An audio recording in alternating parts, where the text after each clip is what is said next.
for the Sure. individuals considering, a career transition, right? What advice would you offer based on your own journey and experience? Right. So for someone who is, for example, very young and is starting at this and has no risks relatively, compared to somebody, I started at 32, so it was pretty late for me to change into a career. And but for somebody who's starting young, one, you need to enjoy it. You need to enjoy practice for you to be able to teach it. Joy is something that is transferable, I feel. So that's one. Two, you need to be able to teach somebody and have excellent communication skills to teach somebody how they should move their physical body, Hmm. Yeah. which for them is going to translate into a mental experience. So communicating that is very an important skill. Three, empathy. Understand that not everybody is going to come fit to your class. They are True. coming to your class to become fit. If they were Yeah. fit already, they wouldn't come to class.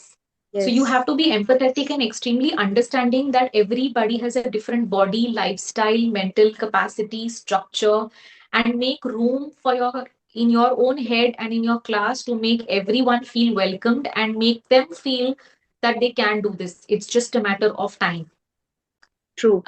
You need to also be able to think of slightly about a 2 year, 1 year, 2 year, 3 year space ahead of yourself in the future and be able to visualize yourself saying, okay, I'm going to teach this for this much time, then I'm going to teach slightly advanced bits for a little time, and then proceed from there. You Hmm. also want to think and spend some time in, are you an online comfortable person, or are you an offline in person sharing energies sort of a person? What kind of a teacher are you, or what kind of a communicator are you?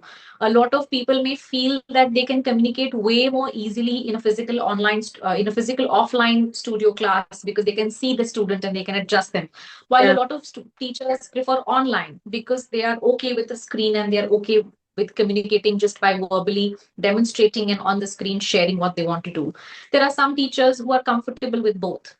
So you need to be able to comprehend and know yourself a little more, saying, okay, what category do I fall under?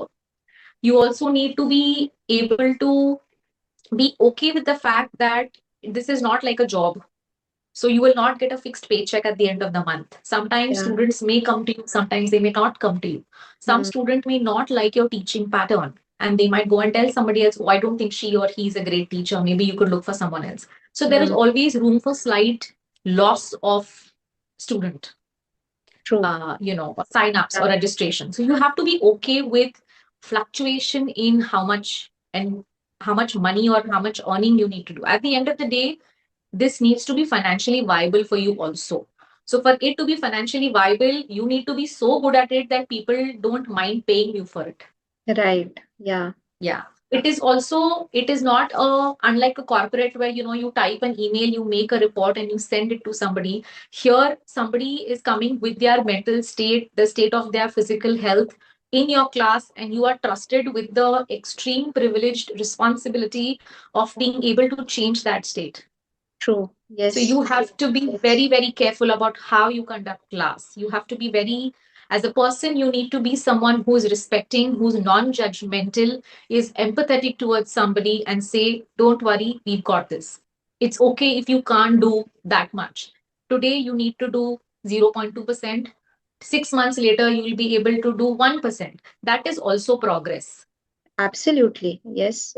right? So those things you need to know, plan, understand what kind of practice do you want to teach, go and find the best teachers that are teaching in that field, in that kind of yoga that you want to learn, and go and learn from them. I also find it extremely useful if you learn from different teachers when you're just about starting off, because it gives you a point of view of how different classes can be held.